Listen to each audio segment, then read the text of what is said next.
Je vais me tourner vers Marie-Laure Delatour, justement. Les soins palliatifs. D'abord, je pense qu'il y a beaucoup de Français qui savent peut-être pas forcément ce que recouvrent ces soins palliatifs. Donc, expliquez-nous ce qu'est une unité de soins palliatifs, comment on y arrive, comment on y vit. Et puis, on va avoir des témoignages. Et l'état aussi de la situation en France, parce que on parle d'euthanasie, on parle d'aide active à mourir, mais en attendant, est-ce que ces fameux soins palliatifs, est-ce qu'il y en a suffisamment en France ? Bonsoir, merci de me donner la parole et merci au Père Nicolas et à Madame Hutin de m'avoir invité ce soir. Donc effectivement, je suis médecin d'une unité de soins palliatifs à la clinique Saint-Laurent à Rennes depuis un peu plus de presque 10 ans maintenant. Et je vais vous demander un peu d'indulgence déjà parce que je trouve que c'est pas facile de prendre la parole après les brillants orateurs que l'on vient d'entendre et qui sont certainement rompus à l'exercice, ce qui n'est pas mon cas.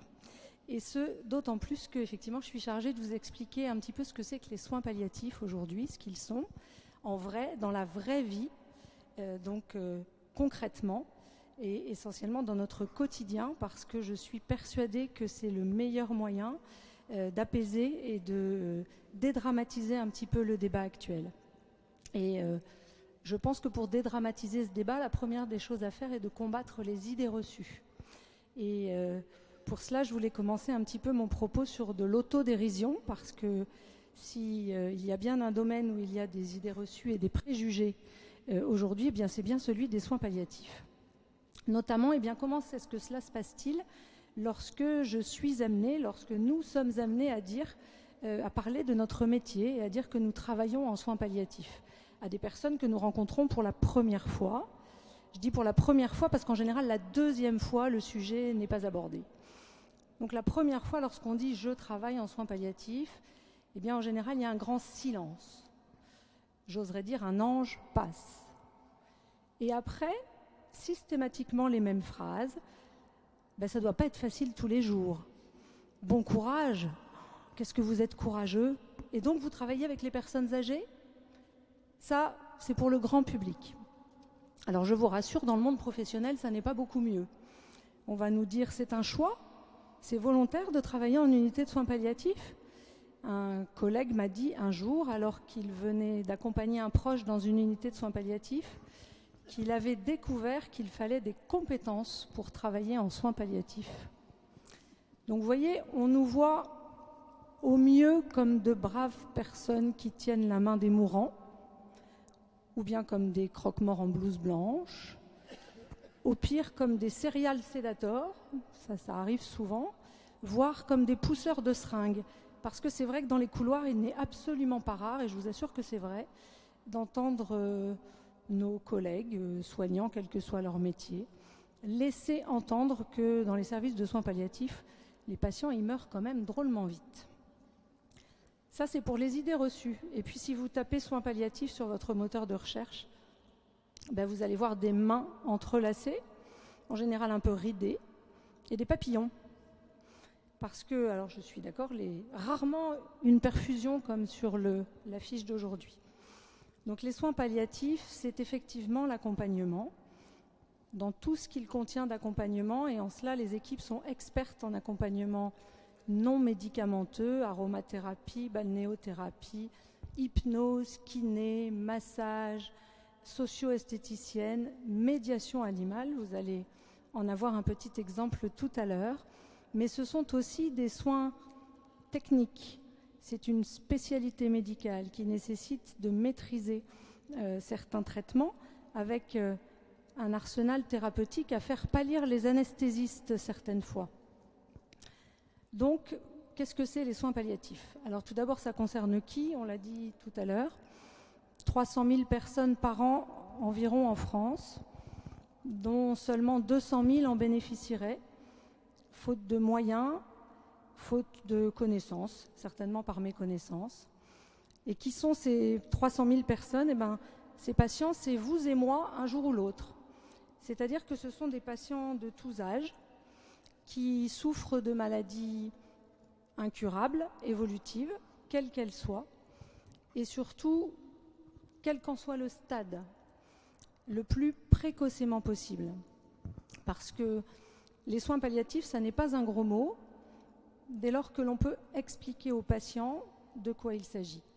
Et à sa famille, bien sûr. Il s'agit d'aider, de soulager, de soutenir, d'accompagner et avant tout d'améliorer la qualité de vie. C'est prouvé depuis longtemps, la prise en charge précoce en soins palliatifs des patients atteints de cancer métastatique non seulement améliore leur qualité de vie, mais peut allonger leur espérance de vie. Et c'est pour ça que dès qu'il c'est possible, ils s'intercalent volontiers avec les soins curatifs et ne s'y opposent pas. Nous sommes très souvent appelés bien tard dans la prise en charge de ces patients.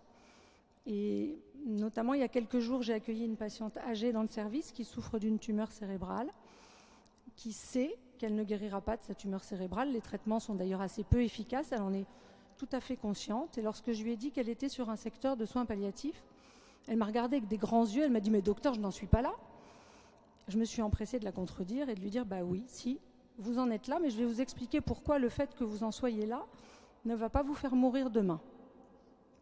Et lorsqu'on explique, les gens comprennent. Et ça, c'est vraiment important. Et régulièrement, on est interpellé, Vincent, tu ne me contrediras pas, dans les couloirs par des collègues qui nous disent « Il faut que je pense à te parler d'un patient, mais là, c'est trop tôt. On va attendre un petit peu. » Et puis en général, après, c'est trop tard. Et nous avons beaucoup de patients qui arrivent dans notre unité juste à la fin, pour quelques jours, voire même quelques heures. Et il y a aussi énormément de patients dans les services qui bénéficieraient du passage des équipes de soins palliatifs. Et ça n'est pas le cas parce qu'on n'ose pas appeler, parce qu'on a peur que si on fait venir une équipe de soins palliatifs, je ne sais pas, le malade va être moins bien, qu'il va mourir plus vite. Voilà. Et ça, c'est vraiment quelque chose contre lequel on essaye de se battre. Donc tout ça, ça fait beaucoup de monde. Mais où soigne-t-on, où sont pratiqués les soins palliatifs? Eh bien, c'est pareil, partout, à commencer par chez soi, au domicile. Et là, ce sont les acteurs de terrain qui sont les premiers concernés, les médecins généralistes, les infirmières libérales, les services de soins infirmiers à domicile, les services de soins à domicile, les personnels des EHPAD. Tout le monde y est confronté et beaucoup d'entre eux sont mobilisés au quotidien pour que leurs patients bénéficient de l'accompagnement le meilleur possible. Alors en cela, ils sont aidés par une organisation qui est bien rodée en France, bien qu'il y ait de grandes inégalités territoriales, les équipes mobiles de soins palliatifs qui se déplacent au domicile, qui sont en général formées d'un médecin, d'une infirmière et d'un psychologue, et qui vont accompagner, conseiller, orienter. Donc ces équipes mobiles maillent à peu près tout le territoire français. Et puis il y a l'hospitalisation à domicile lorsque la situation devient trop complexe, lorsqu'il y a besoin de soins techniques, de perfusion, d'une présence médicale plus soutenue. Ces HAD, il y en a partout en France aussi, elles vont coordonner les soins avec les libéraux, elles vont faire le lien avec l'hôpital, elles vont anticiper ou organiser une éventuelle hospitalisation. Et donc, bien souvent, les soins palliatifs sont faits à l'hôpital dans tous les services, puisque vous vous rappelez, on a dit tout à l'heure qu'il s'agissait de malades de tous âges, quelle que soit la maladie, à quel que soit le stade de la maladie incurable, et bien entendu, donc dans tous les services. Là, c'est pareil, dans les services, ils sont aidés par les équipes mobiles qui peuvent se déplacer dans les services. Certains services bénéficient de lits identifiés de soins palliatifs, qui sont des lits qui sont au sein même d'un service pour apporter une expertise au plus près du patient et des soignants. Et enfin, on y vient, les unités de soins palliatifs qui sont réservées aux situations les plus complexes, que ce soit un symptôme complexe, une situation familiale, sociale difficile, une souffrance psychique majeure, une demande d'euthanasie aussi, effectivement. Ces unités de soins palliatifs, les patients ils font des séjours de durée variable. Cela peut être le temps de soulager un symptôme, cela peut être pour prendre une décision difficile, ça peut être également pour y finir ses jours, mais j'insiste, les unités de soins palliatifs ne sont pas des mouroirs, ça c'est encore une idée reçue. Nous avons effectivement des patients qui décèdent dans nos unités, nous accompagnons des patients en fin de vie, c'est notre mission, c'est notre rôle, mais ça ne s'arrête pas là et nous avons de plus en plus de patients qui font des séjours répétés dans nos unités, qui retournent chez eux entre deux séjours, Je pense à une patiente de 50 ans qui vient très souvent dans le service depuis 2 ans, qui vit à domicile avec son mari, avec son jeune fils de 20 ans, qui souffre d'une tumeur cérébrale. Et elle est prise en charge par la SAD. Et grâce à ces séjours de 3-4 semaines, 2-3 fois par an, eh ben, elle peut continuer à vivre à domicile. Donc, par contre, après, il faut déployer ces soins palliatifs. Et c'est là que je vais me tourner vers mon équipe, puisque si je suis médecin de soins palliatifs, j'ai l'habitude de dire que sans les soignants, nous ne sommes rien, que les soignants m'ont tout appris et qu'ils continuent à m'apprendre tous les jours. Et c'est donc tout naturellement que je leur ai demandé de venir raconter les soins palliatifs ce soir. Elles l'ont accepté et je les remercie. Et elles ont très peur de venir parler, donc je vous demande de les écouter attentivement. Merci pour elles.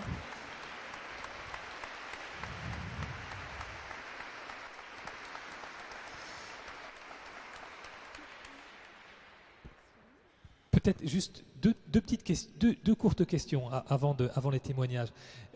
D'abord, la première, c'est, vous avez dit 300 000 personnes concernées aujourd'hui en France, 200 000 qui auraient accès à ces soins palliatifs. Comment ça se passe pour ceux qui n'y ont pas accès ? Eh bien, on dit souvent que, en tout cas, les tenants des positions pour aller plus loin dans la loi disent souvent qu'on meurt mal en France. Je crois que ce n'est pas complètement faux. Je pense qu'il y a des endroits, effectivement, où les situations de fin de vie sont mal prises en charge, parfois indignes, par manque de connaissances souvent, par manque de moyens. Il faut savoir qu'il y a encore plus d'une vingtaine de départements français où il n'y a pas d'unité de soins palliatifs actuellement. Ça veut dire que s'il n'y a pas d'unité de soins palliatifs, eh bien, il n'y a pas d'endroit pour prendre en charge les patients lorsque la situation est très complexe. Et malheureusement, beaucoup de services ne sont pas outillés. Ce n'est pas qu'ils manquent de compétences, c'est souvent qu'ils ne sont pas outillés, soit que ce soit en nombre de soignants, en formation, en accompagnement. Et donc, il faut dire qu'en Ille-et-Vilaine, on est particulièrement bien lotis. En Bretagne en général, mais en Ille-et-Vilaine en particulier, on est particulièrement bien lotis. Une deuxième petite question. Qu'est-ce qui se joue dans cette période de soins palliatifs, pas seulement sur le plan médical? Qu'est-ce que vous observez? Souvent, ce qui se joue, il y a deux choses. Les patients sont maintenant de plus en plus au courant de leur situation, parce que les médecins parlent quand même davantage avec les patients qu'il y a quelques années, je pense. Il y a la peur Vincent Morel le disait tout à l'heure, il y a la peur de souffrir qui revient quasiment systématiquement. Les patients nous disent très souvent, je n'ai pas peur de mourir, j'ai peur de souffrir. Et la deuxième chose qui revient, c'est l'angoisse de laisser ses proches. Ça, c'est vraiment deux choses qui reviennent très très souvent. La peur de laisser ses proches et la peur de souffrir. Voilà. Donc nous, ce qui se joue souvent, c'est d'essayer de redonner du sens au temps qui reste, parce que ça, les patients en ont besoin. Et je pense plus particulièrement aux personnes très âgées, qui ont souvent du mal à trouver du sens et qui se sentent un poids pour leurs proches. Et le regard qu'on va porter sur eux, le temps sur l'unité de soins palliatifs, vous allez le dire mieux que moi, mais c'est souvent un temps qui est mis à profit pour redonner du projet. Ça peut paraître aberrant de faire du projet quand on est en fin de vie, mais on y arrive. Merci beaucoup.